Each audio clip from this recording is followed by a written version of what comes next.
We're live now. Everybody good? There, I told you, man. That's going to be the catchphrase. Dude. Oh, no. The intro sound is just going to be that. I'll find a way to adjust that somehow. All right. Welcome to the Tactics and Testimonies podcast. This is a podcast for everyone, but with a special emphasis for first responders and military personnel. This podcast covers a wide range of topics, but from a faith-based Christian perspective, applicable for personal and professional aspects of life. So with me, you've got the hosts. You got Travis, the pastor. Hello. Daniel, the veteran. Hello. And then Jacob, the self-proclaimed nerd. We are all still current first responders active in law enforcement. So quick disclaimer that we have is the views and opinions are ours and ours alone. They're not a reflection of any of the organizations or employers that we're a part of. With that, we'll go into segment uno. This is probably my favorite segment. And It's one of the favorite ones, yeah. I've got a question. All right. Random question. This is our random question of the day. Shoes and socks. Everybody's got a process of putting those on. I know it seems silly, but are you like shoe, sock, or I'm sorry, sock, shoe, or that would be really bad. Or are you like sock, shoe? You want me to kick it off? I mean, yeah, I think that'd probably be a good place to start. Sock, shoe. Do you have a reason why you do that? It's just what I've always done. I don't know. Maybe that's how I was taught. I don't know. But it's the same way with work shoes, tennis shoes. Doesn't matter. Okay. Sock, shoe. All right. Yeah, socks and then shoes. All right. Okay. Hear me out. You already got your foot up there. So you got your sock going on your foot. Why not just put your shoe on? Wouldn't you have to like lean back down to grab your shoe? Not if you have it up there with you already. Up where? Like you sit on the edge of the bed, like you got your shoe and your sock. Wait, what's the setup? You're Hold on. staged. Okay, maybe you're at the kitchen table. You're at the counter. You got your maybe there's a mud room area, right? You got your socks next to you. You got your shoes next to you. Your foot is already up. Well, I guess it depends. Do you pull your leg up on your knee to like do it, or do you lean over? The leg up on my knee. Yeah. I'm usually sitting down. So you pull your foot up, right? No. You just bend over. I bend down to my feet. I think Okay. I do the same thing. Yeah. Okay, that's probably what it is. Well, I will say this. I'm trying to process this. Okay. I don't think. Oh no! Stop. If you would kindly fix the camera angle, because And make hold it. it. Nope. Make hold it it. Yeah. stop. Again. If you can't tell, we are completely professional, guys. Absolutely. This is 100% a professional production, not something we've done ourselves at all. Okay, so wait. Never had a lesson. We got to go back to this. Yes. Putting your foot on your knee, Sure. like. I've seen it done. What do you mean you've seen it done like this? Is like some crazy understanding. No. I don't do it, but it's not unheard of. So you putting your sock on like sideways, like your foot's up on your knee? Yes. So Okay, you're you like, may have to watch the video when you- in order to understand this. But yes, you pull your foot up like this. Never once have I done that. Not once. In your whole life, you never put your leg up on your other leg. Not like that. Not to put a sock on. Never. yeah. So you just like pull it up like this, or do you bend down? Both. Either way, I've done. Just not on the knee. I don't think I've ever done the knee either. The sideways sock thing would throw me off. You're an old soul in a young body. Oh man, that's not good, y'all. Because the boomers put their socks on that way. Well, I did always make fun of my dad doing that, Wait, doing what? doing it like that. Oh, why are you acting like it's weird for us to make fun of? Because now it makes sense to me. Now I feel like that's more efficient. I will say this. I've adjusted. I don't put my socks on that way, but I could see if I'm like in a certain environment or setting, I could potentially see like putting a sock on and then going straight into a boot or a shoe. I could see that before going to the next one. I'm sure it could happen at some point. I haven't fully wrapped my mind around it yet, but I can see it a little bit. Just try it. Just try it out, boys. That's all I'm saying. Just try it. Okay, so for our next episode, I'll have some feedback on that. 'Cause Just I'll out. try it. But Now you've got to stage your socks and you got to stage your boots. All right. So Just what- make sure they're properly staged. You so have such a lot of process. times at the house, I'm already wearing socks. I mean, do you go to sleep with socks on? No, No, but don't do that. there are That's a people who do. psychopath. Yeah, don't do that. We don't. There do are that. people who sleep with clean socks on. It's weird. That is weird. I feel claustrophobic if I Wait a sleep with second. socks. There's no way. So you take off your socks from the day You because have those are sleep- dirty, you got and then you sleepy put socks. new socks on. Do you wear those socks the next day, or do you? I don't know. I don't do it. So That would be Sleepy wild. socks. No, I've heard of people doing that though. no. I'm Can't sure they that. do, but I don't. No, that would be silly. I've only slept in socks when I'm sick. I still won't. No. It depends. So there's some of those like home remedies where you'll like you rub stuff on your feet and then I don't want Alright, to get in all the- over my bed. I've had to do it in the military. Sleep with your socks. Sleep on? with socks. I didn't like it. Was it like a mandate? What? Was that a mandate? No, like courses I was in. your socks to You had- you were in uniform sleeping, so Oh, okay. Well, you yeah, will sure, wear sure, your sure. socks. You gotta be and ready. But you're in your boots too. not you all the will time, be no. laying at attention while you're sleeping with your socks on. Sleeping on rocks in a sleeping bag. Okay. All right. If your feet are not at a 45-degree angle. Be pushing. So I just Okay, he didn't just, comment on that, so it probably happened. Just give it a shot, and and just let me know what you think. That's all I'm saying. All right. Random question episode. Y'all got go. feedback on that? Let us know. Which boot do you tie first? Oh, here we go. Which foot do you start with? My left. Left Why? or right? Why? Wait, you just said both. Huh? Left or right? Which one? Left did you to start right. with? right. Oh, left to right. Left I thought to you said right. left or right. No. Either one depends on the day. No, just like a normal human. You start process left to right. You're welcome, America. Yeah, you're welcome. We're asking the deep questions here. All right, that moves us into our next segment. I don't know. I'm gonna think about the heart, foot on the knee the whole time. There's probably a way to tie that into this. All right, so into the heart of our episode, the testimonies portion. We both looked up like, how do you do that? I don't know. We'll find a way. All right. So our first episode, our debut episode, we were talking about basically how to live out our faith in our profession. So we wanted to follow up on that in this one and kind of branch that out to outside the profession. We'll go to the personal side. There we go. So how do we live our faith out at home, being good Christian leaders and examples in our homes?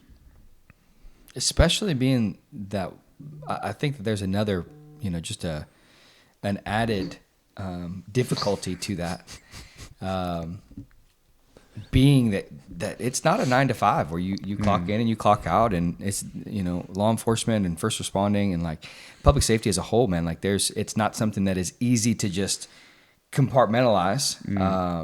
I think that, man, people say that they do, but there's definitely bleed over where it affects other parts of your life if it's not dealt with appropriately. So living your faith out at the home. It is hard in this profession.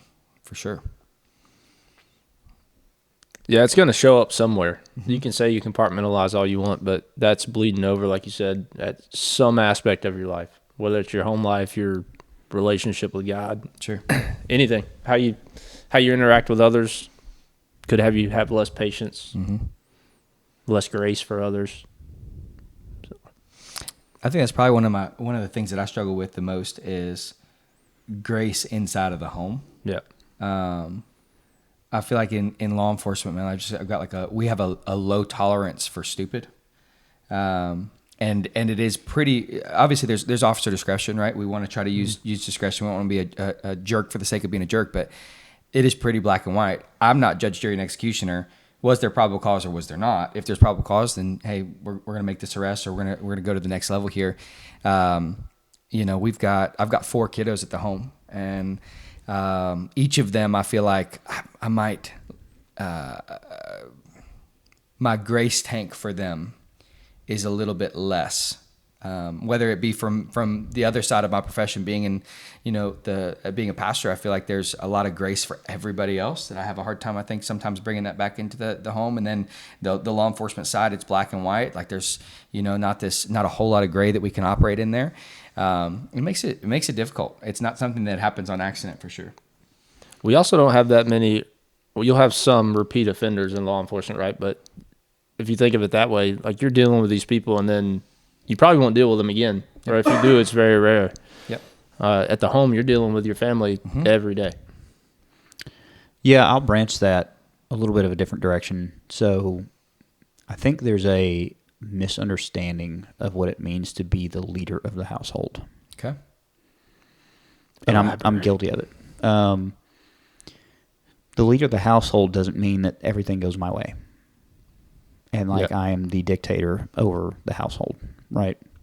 There's a level of responsibility that is placed on me as a man, as a husband, and as a father, that I am responsible for these things. And I'm responsible for the overall leadership. And at the end of the day, if I feel like God is saying this is not a direction you guys need to go in, right? It's on me to make that judgment call, right? And bear the burden of that. But that doesn't mean that everything in the house goes my way. That's fair. And the two shall become one, right? It is a joint effort between my wife and I to lead our household. And I think there's a misunderstanding of that to a degree. And for me, I think the challenge is, like with my current role, right? I'm at a command staff level. There's a lot of influence and authority that comes with that role. Where, and as you know, right? And as you know, as being a campus pastor, right? There are directions and orders, for lack of better words, right, that we have to give out to get things done and to get things moving forward. My family is not the workforce, right? Mm-hmm. It's not the same thing. You can't just transfer that over and then be apples to apples. It's two different things. So I think navigating that, right, in that there are times where, and this isn't every day, right, but there are times where I will come home and after dealing with things at work, I very much want things to go a specific, certain way when I am home, right? And that's not fair to them. That's not automatically right, if that makes sense. Yeah.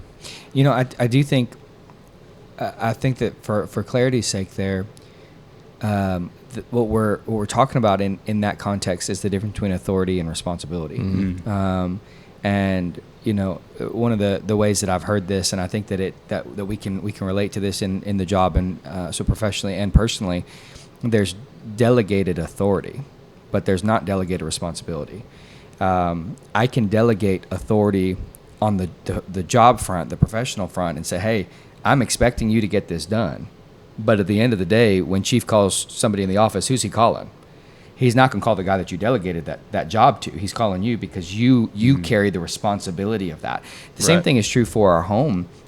There's delegated authority with my wife, right? That she is my essential. You know, she is the person that, my goodness, she's the glue in the family. And without her, I would be lost in the sauce out here for sure. But ultimately, the first and foremost person that God calls to be responsible for the family that He's given me won't be Taylor. It will be me. Delegated authority, but not delegated responsibility. So I think that there is there's a shared level of leadership there, but ultimately it's going to fall on the role of the husband to lead the house and set the temperature, not necessarily the idea between the thermostat and the thermometer. Sorry. not We're not laughing at you. I'm sorry. I lost it for a minute there. Yeah, we just had one of our high production, high value cameras. 2.7K cameras. I wish that you could see the production team here. We are so high speed here that we have 2.7K cameras. Get on that level. If you want to see the production team, they're in front of you. Yeah. The self-proclaimed nerd. Our video team struggling. is killing it right now. We'll fire him here soon. Back to what you were saying. So, you know, you might have heard like the analogy of the thermostat versus the thermometer, right? The thermometer is something that's going to tell the temperature, but the thermometer or the thermostat is the thing that sets it. It's interesting you say that because our pastor literally just used that analogy in a sermon this Sunday. Oh wow, yeah, and that's our role in the home. So like, it may be difficult to not bring baggage. It may be difficult to lead in our home, but our intimidation or the struggle that might be of the job, that doesn't, we're not going to be able to go to the Lord, man, when we stand before Him and go, yeah, it was hard. You know what I'm saying? I was about to smack your hands down. Oh my gosh, this camera. Hey, it didn't do anything. Fine. You're good. It's fine. You're good. Okay. I'm sitting on my hands, y'all. I'm sitting on my hands. So I think it's interesting. It's interesting overall. We don't get a pass just because it's a difficult thing. We are going to be charged with leading our family. So practically, I guess, like, what does that look like? What does it look like to lead our family at the house? Yeah, so I think leading family well, and we've kind of jotted this down for our reference, but it involves not bringing the work baggage home, as Daniel said earlier. Well, how do you do that? Yeah, so I don't think. It's easier said than done. I think For sure. that I agree with, and I also think it's probably different for different people. Right now, when before I met my wife and before we were married, right, when it was just me, and actually at the time when I first got into law enforcement, I was still living at home with my parents, so I didn't really tell them much of anything, right, and that worked for them. When I met my wife worked in public safety at one point. She's got a family that's also within military and public safety, so this is very familiar territory for her. She actually will worry more, or her brain will fill in gaps if she doesn't know certain things, Sure. right? It's a double-edged sword because I have that resource, but I can't hide either, if that makes sense. Sure. Right? So with that, for me, it's not necessarily keeping all of the work baggage at work and trying to compartmentalize that completely and leave it separate. It actually is being more open and upfront with my wife on the front end of like, and I'm not currently in the season we're in. I'm probably not succeeding at that very well, but the idea would be coming through the door and saying, "Hey, look, today has been rough for XYZ reasons. I need this, or this would be helpful." I think ultimately the biggest driver of being able to lead your family well and navigate that is going to come down to communication. And as we know, It's huge. as public safety knows, military knows, anytime you have an operation, what's one of the biggest failure points? Almost time. every time. Comms always. Every time. It's always comms. Always. It's always comms, communication, something, some way, shape, or form, something gets dropped. And we always come back to that. And we do learn bits and pieces, but it seems like no matter how many times we bring that up, it always is a failure point in some way, shape, or form. Now, I think that's just humanity. Sure. Right? We live in a fallen world. We're not perfect. It's going to happen. It's kind of unfortunate. It's the same thing over and over and over again. But I think the same thing goes for here is you've got to have that line of communication going on. And when it isn't performing the way it should or functioning the way it should is probably a better way to say that. Yeah. Then you're going to see the negative ripple effects. Ripple effects. Effects. All right, you guys can go ahead and just ream on me because as we go through this podcast, you're going to see multiple things are going to get mispronounced and missaid. But anyway, you get the point. Yeah, I know that for me, that was a point of contention for my wife and I. Early on in my career there, when I'm getting home, and man, I'm honestly just trying to figure out how to decompress all of the things that I've just seen or been a part of or whatever. And one of maybe a danger as well, but something that people don't always think of as far as I gotta do better with my hands, y'all. I apologize. You're good. Man, one of the things that isn't necessarily always expressed is just with law enforcement specifically. You may not have had call to call. You may not have been, huge amount of stops, or you may not have had maybe, a lot of these public interactions. Maybe you were catching up on reports, whatever. But even going and sitting in a parking lot, you're constantly on, right? It is a dangerous profession. You aren't loved by everybody. So anytime that you're on duty, you're watching over your shoulder, you're doing those things. That's mentally taxing. So for me and my wife, man, we had to get to a place where the first 20 to 25 minutes, maybe even 30 minutes, depending on the day, maybe the first hour, it was allowance of decompression. Of course, I came in, I made sure to love on my wife. Hey, I missed you. I'm so glad that I'm home. I made sure to greet my children. But then there was a period where it didn't start this way, but it got this way, where she was okay with me taking that 20 minutes, 30 minutes, an hour being. And then I knew that there was because of the same thing that you said with your wife. Like, there was a place of, hey, I don't want you to fill in the blanks. I do have a responsibility to you, and I'm going to make time to tell you about my day.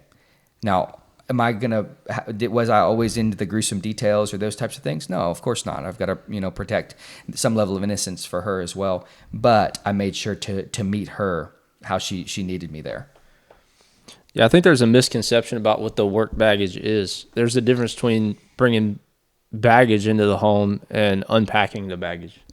If you keep the baggage just zipped up tight and closed and you never talk about it, it's just going to dwell on you. Sure. And there's no way that you're going to decompress from that, because the only people you talk to are people at work who tell you, just suck it up. Buttercup. Yeah, you'll be fine. Don't worry about it. And it's go move to the next call. Like, there is stuff in the profession that's going to weigh on you, and it's going to weigh on your family if you let it. So unpacking that baggage in a healthy way. And we kind of have the same thing that you're talking about, is she knows that I need time to decompress sometimes more than others. And there are times where you have to catch yourself, because you may want to decompress and just veg out more than you should, an unhealthy amount. So that's also another issue. You have to know, where do you turn when you're going to decompress? What are you doing to decompress? Are you turning to God and praying and worshiping and trying to get in a better headspace, or are you just going to lounge out and sit there? A lot of times, no. Yeah. Yeah. And I mean, realistically, I think most of us can answer that. A lot of times we just go and scroll on our phones or listen to music or do something that's not really productive or helping you decompress. Yeah, and I'm probably worse about it now than I was before. I think before, so for me, my wife and I, we've been married almost a decade now. We've got 2 kids. They're young kids. So prior to kids, prior to kids, she tells me that all the time. Mine too. But prior to having kids, I think it was a little easier of having that decompression time. Oh yeah, for sure. And now it is, I walk through the door and I've got 2 little kids that are, well, it depends on the day. My daughter is just over 1, so she obviously, she wants mom. Still pretty attached to mama. There's every now and then, like, more often it's happening, I'll get like, when I come through the door, but that's about it. Like, there's no, that'll change. Arms will come out and then it's like, no, I don't want you. I just wanted to wave at you. Yep. Son, it depends on what kind of mood he's in. A lot of times it's dad, happy to see me, and then now it's straight to, well, I've got to go to father mode, right? And trying to navigate, That's how do tough. I successfully decompress to then when I am at home, it's a lot faster of an engagement into them. And there's some days I'm successful of, like, on the way home, I'm able to decompress on the drive, and by the time I'm through the door, like, I'm so anxious and excited to see them that transition's really easy. And then there's other days where it's like I've had a more difficult day, and I'm not ready to go straight into dad mode yet. I don't care about your playtime, and that sounds harsh, right? No, but it's real life. It's just But, true. That's but real the life. fact of the matter is, like, the last thing I want to do is play with you and your Lincoln Logs right now. Yeah. I would much rather get out of my sweaty uniform and into something comfortable, and just everybody leave me alone for X amount of time, right? And we can't quite navigate that every single time. But that's where, for me, I think the challenge is I'm not doing a very good job of communicating that with my wife, because the flip side is, for our situation, my wife is full-time stay-at-home mom. We're able to blessed to be able to manage that right now with the current economy and all that kind of stuff. But that's her. People don't understand that's her job. And I can tell you right now, from the times where she will go run an errand and I have to deal with these little minions by myself, Little heathens. for an hour and a half or 2 hours or even 3 hours at the most. Sure. We're not. I don't think we're up that high yet. But I mean, even when he was by himself, right, and we didn't have our daughter, but now that we have 2, dude, it's everything I can do just to survive. Yeah. Till she's back, and then it's when she's back, it's very quickly like, I am ready for you to jump in. I need on to this. decompress again. Yeah, like, mom is back. Thank the Lord. Praise God for moms. Yeah, heaven be. But I think there's the other side of that, right? Of, like, with her, and this goes to working moms too. It's not just for stay at home, but, like, that is her job. She's dealing with that all day, and there's days, as you know, where we could be tied up for 12, 13, 14, 16 hours. Sure. And that's very stressful in and of itself. But now we're coming home, and now both of us need some way to decompress from the day, right? So, and it's, the same goes for working moms, right? Obviously, they're going and juggling a full-time schedule and then having to come back and click into mom mode and do all the things. And they're working 2 jobs, essentially. So I think that communication just comes back, though. That's, to me, I think the biggest struggle point I'm having at this current season of life that we're in. Oh, yeah. I think the quicker you can understand in the moment that your kids and your wife had nothing to do with what happened during your day is key to having the shorter decompression time and having that communication open, and really just being up for, hey, I need to get in dad mode. I need to get in husband mode. I'm not in work mode anymore. It's not their fault. The kids didn't do anything. They just want to see me. That's a hard thing to do sometimes, a lot of times, but it's something you have to understand. Yeah, or even I'd branch that even further too and add it of, for those that are younger in the profession, it may be you got to click back into son mode. You got to click back into brother mode, sister mode, daughter mode, like friend. Yeah, I mean, it could be friend anything. mode, like, and that's a good point too, because we get a lot. Got to watch those hand gestures, man. We get a lot of people that get into this profession, and then your friendships outside of this profession or this realm, right, that you're in, whether it's public safety or the military, fades. Yeah, right? it can be a whole nother episode. They don't understand, right? Oh and my yeah, gosh. we can go dive into that, Yeah. a whole nother thing. But and the fact is, like, you've got to have those healthy friendships outside of this. You've got to have Absolutely. something to offload outside. Because the fact of the matter is, at some point, we are all going to get out of this profession or this line of work at some day, right?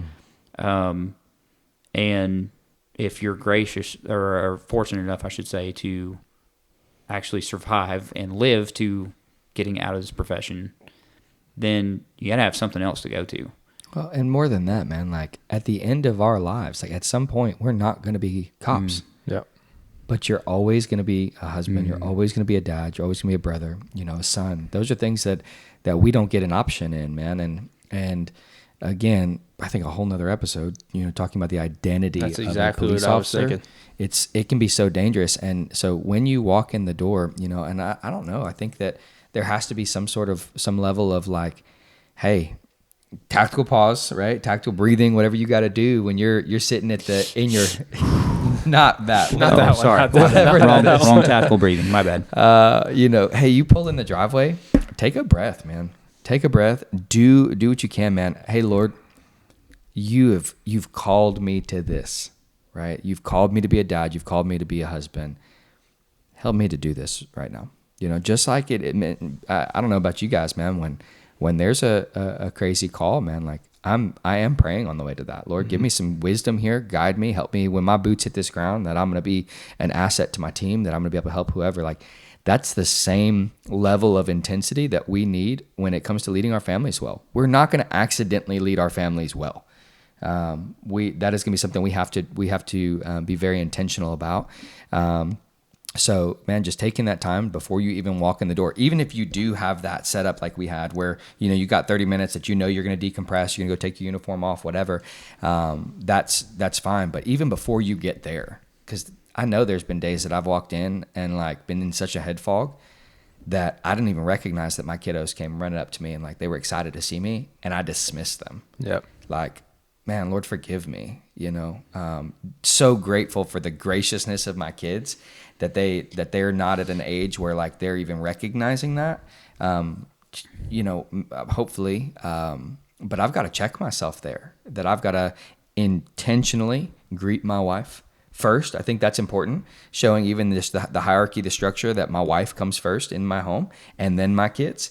Sometimes the kids meet you at the door and they attack your ankles and you can't help but love on them. But like when I'm thinking through it, I try to love my wife before I'm able to love on my kiddos. But taking that time, man, gearing up for that's the first portion of the mission as soon as you walk in the door, Turns into a WWE cage match as soon as you come through. It does happen that way. It does. Straight to mom. It does happen that way So, sometimes. there's a couple things you said on that I think line up with what Daniel said earlier that reminded me of how you're decompressing when you get home, right? And where you're spending your time. And that was a good point because I'm guilty of it pretty badly. Same. I'll get home and it's straight to the phone on something, whether it's scrolling YouTube or I'm finding some video to watch or some show to watch or Let's be real. I'll stop you there for a second. A lot of the time you're on your phone, it's still for work. Yeah. Because of our position. It's true. Yeah. Which is not healthy Yeah. at all. There needs to be some kind of separation, but And That's true. I've been trying to be a lot more intentional about, like, if we have a bonus room upstairs that we call the kids' playroom, right? And I've tried to be intentional of, okay, if I am up there with them and they're not watching something, there's nothing on the TV for them, there's nothing going on, they're in there to play, I need to be intentional about being present with them in that room, right? That's good. And I don't succeed at it as much as I want to, right? But I think what you said too is being intentional about what are you doing to decompress in that time, right? Are you praying? Are you turning to God in that moment to actually decompress you? Because if you think about it, who could probably help you decompress quicker, faster than anybody else? Man, Holy Spirit, man. And then get you to where you need to get to for dad mode or husband mode or, whatever for the rest of the evening or the day or whatever it is that you got going on.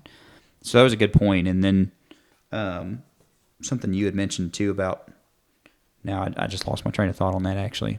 I can give you a minute. Go ahead.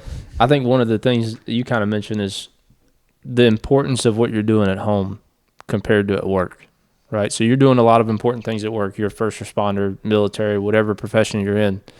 You're serving that department in the community. Mm-hmm. You're doing some kingdom work in that. Sure. But your home life is all kingdom work. Mm-hmm. You're called to be the spiritual leader of the household. You're called to lead up your kids in the way they should go. That, if you know the levity and the weight of that, and that you are becoming a reflection of Christ by doing that the right way and taking the time to decompress in the right way. And I'm guilty of it plenty of times. I'll scroll on my phone. Sure. But then you have to recenter yourself. Okay, God has called me. My identity is in Him, not my job. Sure. And if my identity is in God, then I need to lead my family the way God wants me to and the way God called me to. I think knowing the weight of that is... I think we just found our third episode. Yeah, identity. That identity is huge. Definitely. So that reminds me what you were saying with identity, and we'll get into that more, right? But I think if you start looking at it, that people may be so tied into that identity that there needs to actually be a bit of a separation of your police identity from your home identity, right? Yeah. Like they do go hand in hand. I don't think there's a way that you in this day and age, I don't think the compartmentalized suck it up, that stays at work, don't bring it home works, right?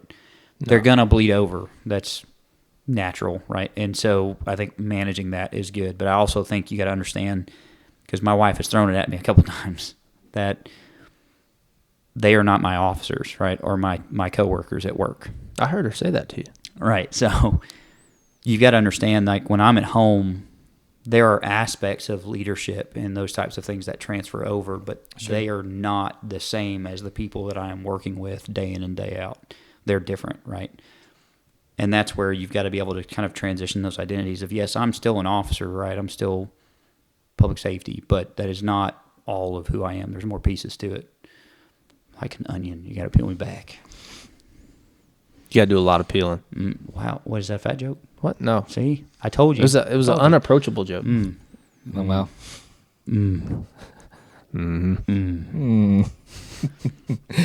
Yeah, there's definitely got to be a hard cut, man, when it comes to leading in our home versus leading everywhere else, and I think there is a place for those leadership principles to bleed over, but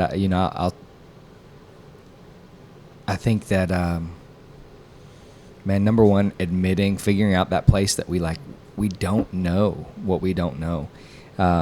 So one of the ways that I try to do better in this is I surround myself with good dads that are leading their home well. And sometimes I just sit back and I just glean what I can. And a lot of times, man, those guys that because I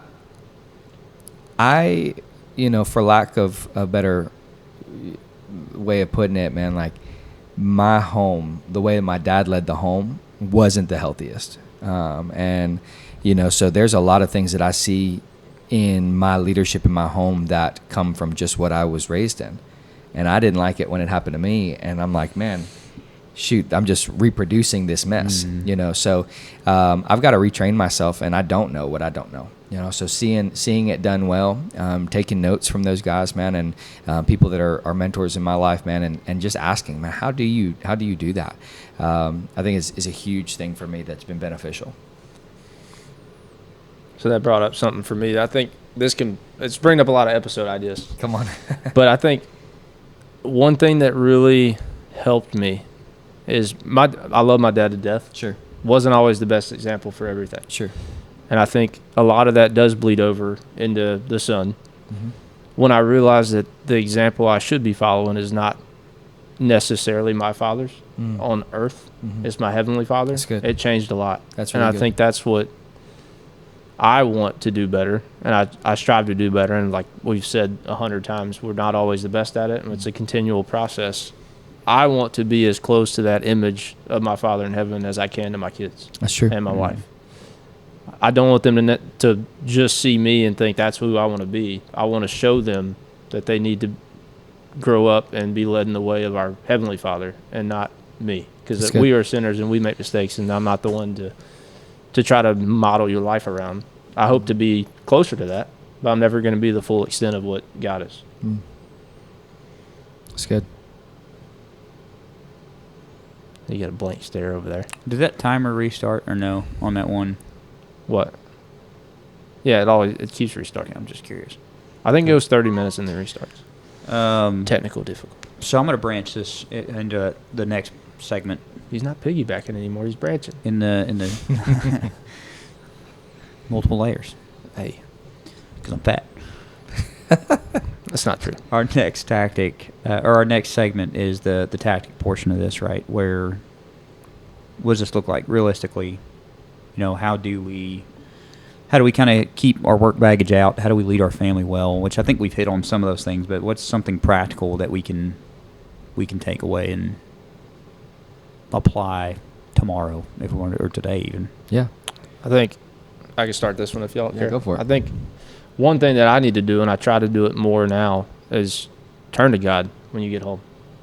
And if you're going to decompress anyway, do it in a productive way. Turn to God, whether you're worshiping, praying, or just taking some quiet time to try to hear His voice. I mean, take some time, be intentional about it, and don't just scroll on your phone. Yeah, that one stood out to me earlier when you were mentioning on that, because I'm really guilty of, like, I will go sit up, which my wife is very good about interrupting any solo time I possibly have, and it's probably because she needs a break and she needs to be able to decompress from her work day, That was right? a bold statement to say on something that's going to be released. No, that's she knows.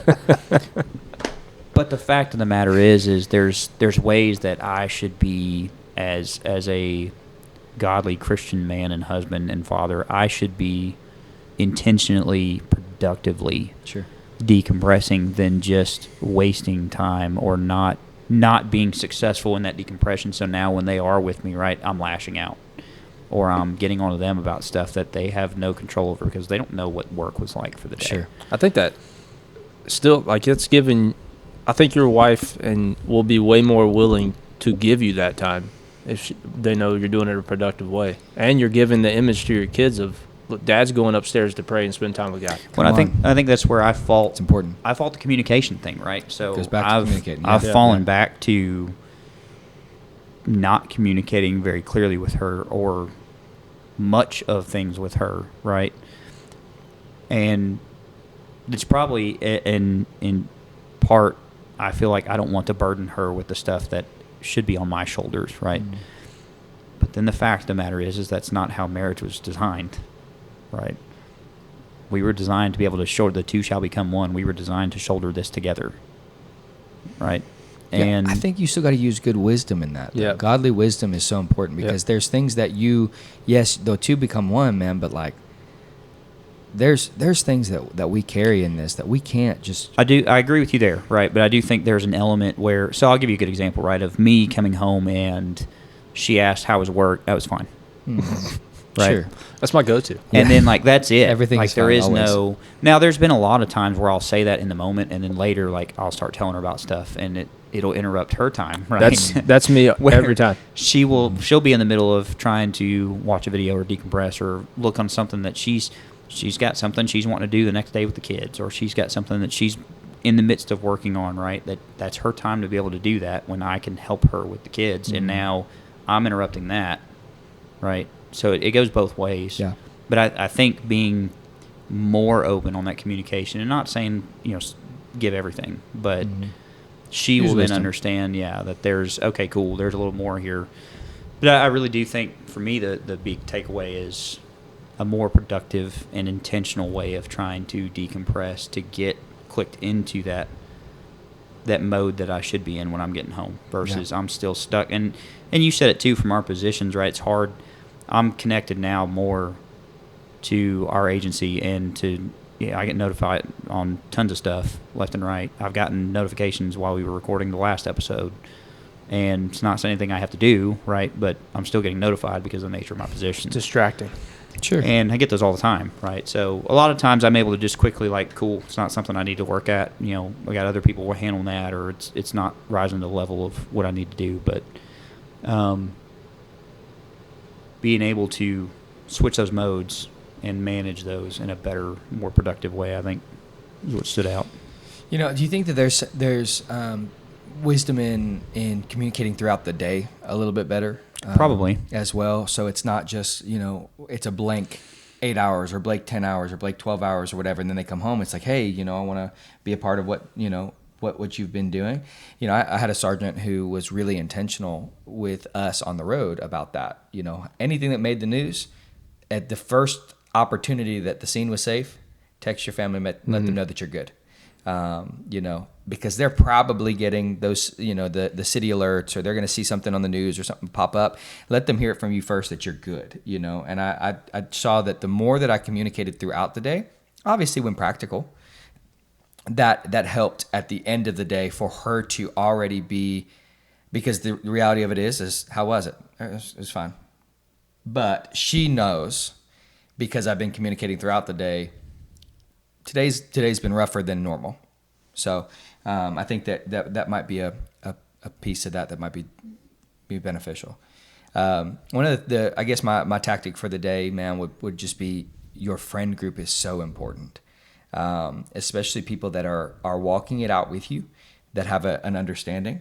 Cops are naturally prideful, and there's a piece of that I think that's another episode, right? Naturally, we struggle sharing. We naturally have a hard time of letting those onion layers be ripped off. I think that one of the best things that we could do is make sure that we have people that we can share with, that we can be open and honest with, that understand the nature of the job, that will also, and I think that here's the biggest thing, will call you on your bull crap. When you say, hey, like, I'm fine, they go, actually, no, you're not. Yeah, actually, how are you? Yeah, how are you? That follow up, how are you, always gets me, because I've come to I don't know, man, call it a mask, call it whatever you want to do. The thing that we put out before people, to protect or self defense or whatever. It's I'm good, but that second, no, actually, how are you, makes me contemplate life. And so I just think having those people around you, I think is super important. Somebody that you can decompress with, because I do think there is a place for godly wisdom. Where we don't bring our wives into the trauma, right? We don't want, there's a sense of the trauma that we've experienced on the road throughout the job that's just necessary, that we don't necessarily have to traumatize our families with, while still keeping that layer of communication. But we may need to have somebody that gets it, that we can be very, very raw with. Hey, this is what I saw, and this is the things that I've been dreaming about now, and these are the things that, I'm really struggling with this, and I need somebody to help give some direction in that.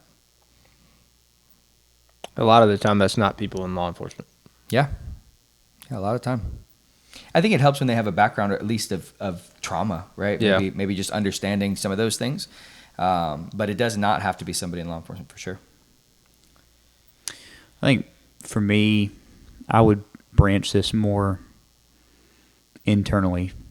So Yeah, large tree growing. not Bunch of branches. Lots of branches today. so not to, I hate to say meditate, right? But to take a moment, right, and reflect really honestly about and like be realistic with yourself, if that makes sense. So, like for me, and sitting here, I think what would be helpful is to sit down and realistically look at, okay, cool, where we do a really, I think, a good job overall in our profession, in public safety, in the military as a whole. I'm sure there's different areas that probably don't do this well, but in our area at least, I feel like we do a really good job of training and building people up and equipping them and empowering them and giving them the resources and all these things. But I don't think there's a I'm trying to wrap my mind around how I want to say this, but there's a lot of those things that we focus really hard on and we implement.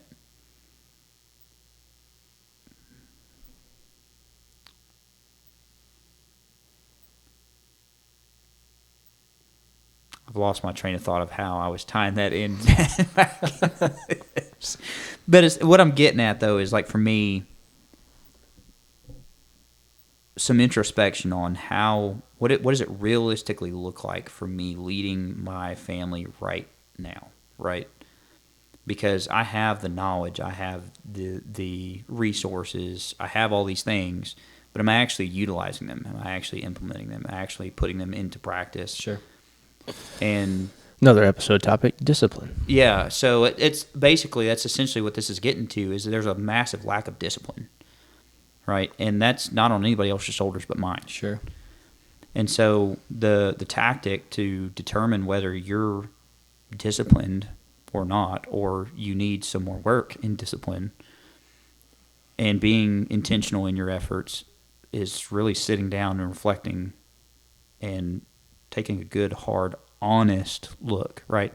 And I think through having those friend groups that you have where they'll be able to call you on that, of when you do that, okay, bounce it off those friend groups of, hey, look, this is kind of where I feel like I'm at. What does that look like to you? What's your thoughts on that, right? And they'll Sure. be like, yeah, that kind of matches what I'm looking at. Or it's going to be like, no, that's bullcrap. Yeah. You're missing the mark, and here's what I'm picking up, right? And I think the other side of that is being able to set your ego and your pride aside when you do get that honest feedback. I was right? about to say the reception, receiving that feedback Huge. is And so the most important part. I'll even use an example between you and I, right? Oh, no. Of there was a moment where I thought I was communicating clearly, right? And the message was getting across as intended, right? And it wasn't. Sure. And he and I are working together pretty often, daily, right? In connection all the time. And I would consider the interactions we've had, him being knowledgeable and knowing the differences between, okay, that was a joke, this was not, this, he's serious about this, here's the timeline, this is something that's urgent, this is something that's not, right? Sure. So what was interesting was he pulled me aside one day and said, hey, look, I need to have a conversation with you. Cool. So we went in private, had a conversation, and he said, I can't tell the difference. And that hit like a ton of bricks, right? 'Cause it's like, okay, well, if he can't tell the difference, then what is everybody else picking up? Like, obviously, if he's having a hard time, and I deal with him daily, Sure. how does the person that I have this every so often interaction with recognize that that was a joke, right? Or that was more urgent than what they thought it was. So what I'm getting at is he had the courage to sit down and say, hey, look, I may be off, but this is where I'm at. This is what I'm picking up. And Sure. I blank faced him because that's what I do. He did. To Bad. people. And Bad. I wasn't mad about it. I'm not sure how to describe it. I wasn't mad. If I was mad at anybody, I was mad at myself. Sure. Right? But it was frustrating. But in that, it was, okay, cool. My frustration or anger shouldn't be directed at him. No. Right? It shouldn't be directed at anybody else. Set that all aside anyway, and now look at the merits of what he's saying. does it hold water or not, Sure. right? And then it was like, cool, like, again, if he's having a hard time deciphering this, then my communication's not coming across the way I want it to. And if he's not able to pick up on that, then others are not. And now all these facets, right, are falling short. It's the same way on that reception, right? If you've got to be able to take that hard look at yourself, but also set that ego and that pride aside when those people do come to you, and you've got those people that are your accountability group, whatever you want to call them, right? Accountability partners, that they are going to call you on your crap. Well, don't get mad at them when they do it. They're doing exactly what you asked them to do. Just know that it makes will sense? sting. It stings, It's gonna yeah. sting. But that's where you've got to swallow it and recognize, like, okay, cool, that stung, but it's true. Sure. And it's through difficult times that we actually grow. It's not through comfort. It's not through complacency. It's not, and that goes personally, professionally, across the board. And that also goes in our faith, right? If we're constantly just doing what feels comfortable, you're not really growing. Yeah. You're right. Mm-hmm. There he goes. All right. Oh man, Do you want to do funny story? Yeah, you had one.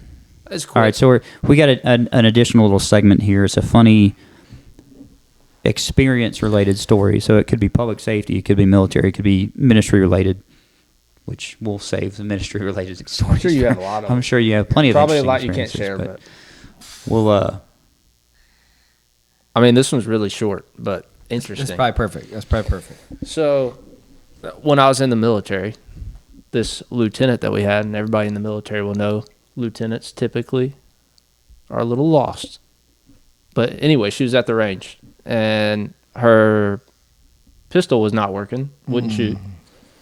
So one of the guys came over to her and looked at her pistol and took the magazine out. He's like, "Your rounds are in backwards." So she loaded them facing the wrong way. So guess what she says? "Oh my God, I could have shot myself." I I don't think that she realizes the dynamics of That's- how that works. I don't think she does not how either. that works. And she was not in the unit much longer. Yeah, she was pushed out. Wow. That's tough. But she could have shot herself. Clearly. Yeah. That was a danger. She was It would definitely a have came danger. straight back. I don't know if I've ever had a moment that bad. I've I've had some like pretty silly moments, but I don't know if I've ever gone that. I mean, we won't. I can't think of a time, even as a child getting taught how to shoot, that I loaded bullets into a magazine the wrong direction, and then And even even if thought you like, did- oh, I could have hurt myself. Yeah, like that's how the gun works. Is Yeah. if they're backwards, it's coming at me. I mean, I've had a time where I've gone to a training course and I like draw and my mag falls out of the gun because I pushed the mag release, but that's like different.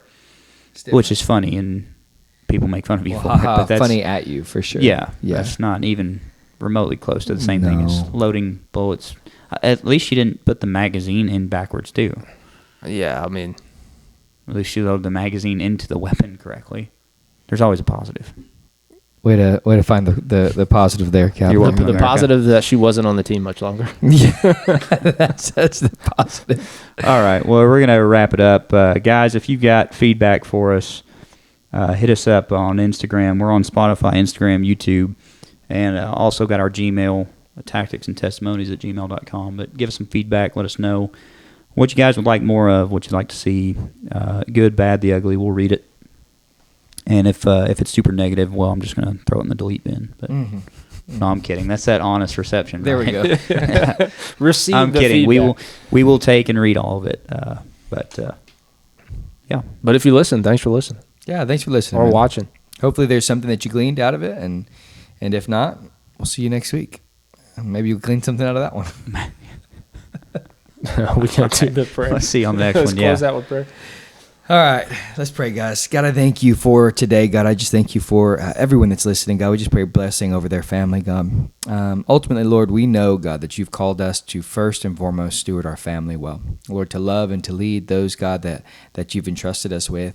Help us to do that well. God, help us to handle the fine line, Lord, of stewarding both public safety or law enforcement, military, whatever that, or even any other profession, God, and recognizing all of the intricacies that come with that as something that you've put in our hands to do well and to honor you with, while simultaneously recognizing that the most important ministry that we have is the ministry to our families. God, help us to be aware of places, God, where we are falling short there. Give us strategies, God, and tactics, God, that we could implement, Lord, prayerfully this week, Lord, that would make us better husbands and fathers and leaders, God, in our homes. Lord, we know that we can't do it without you. So let us first and foremost ask for your hand and your encouragement in it, God. We love you and we thank you in Jesus' name. Amen. Amen.